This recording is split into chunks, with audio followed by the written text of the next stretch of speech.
Hi friends, നമുക്ക് ഈ മത്തി നല്ല പുളിയുള്ള പച്ചമാങ്ങ ഇട്ട് തേങ്ങയൊക്കെ അരച്ച് കറി വയ്ക്കാം. അതിനായിട്ട് ആദ്യം അരപ്പ് തയ്യാറാക്കി എടുക്കണം. അരപ്പിന് വേണ്ടി മിക്സിയുടെ ജാറിലേക്ക് തേങ്ങ, കുറച്ച് കൊച്ചുള്ളി, മുളക് പൊടി, മഞ്ഞൾപ്പൊടി, മല്ലിപ്പൊടി ഇത്രയും ചേർത്തിട്ട് ആവശ്യത്തിന് വെള്ളവും ചേർത്തിത് അരച്ചെടുക്കുക. ഞാൻ കാശ്മീരി മുളക് പൊടിയാണ് ഉപയോഗിക്കുന്നത്.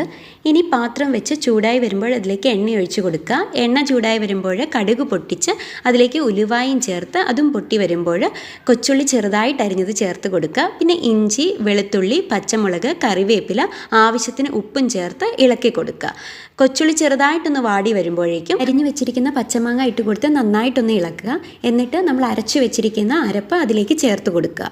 പിന്നെ അരപ്പരച്ച് മിക്സിയുടെ ജാറിൽ കുറച്ച് പച്ചവെള്ളം ഒഴിച്ച് ഒന്ന് ചുറ്റിച്ചിട്ട് അതിലേക്ക് ഒഴിച്ചു കൊടുക്കുക. അരപ്പ് ചെറുതായിട്ട് തിളച്ച് വരുമ്പോൾ നമുക്ക് കഴുകി വൃത്തിയാക്കി വെച്ചിരിക്കുന്ന മത്തി ഇതിലേക്ക് ഇട്ട് കൊടുക്കാം.